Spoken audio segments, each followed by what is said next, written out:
Hello বন্ধুরা, আজ নিয়ে এসেছি একটি মসুরির ডালের সিম্পল রেসিপি যা খুব সহজেই তৈরি করা যায়।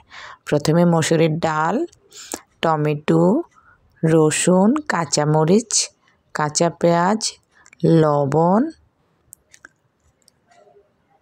এই রেসিপিটা নতুনদের জন্য খুবই হেল্পফুল হবে। হলুদের গুঁড়ো,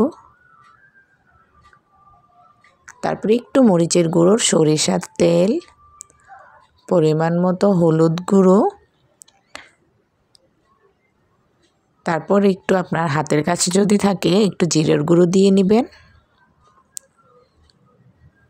সবগুলো একসাথে ভালো করে মেখে নেব।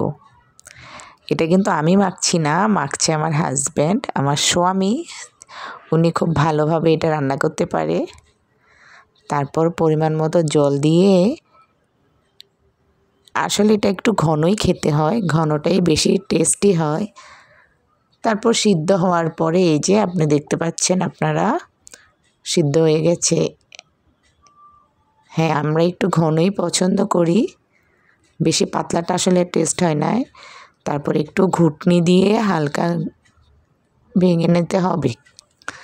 তারপরে যে কড়াইতে তেল, শুকনা মরিচ, একটা তেজপাতা, একটু পেঁয়াজ কুচি।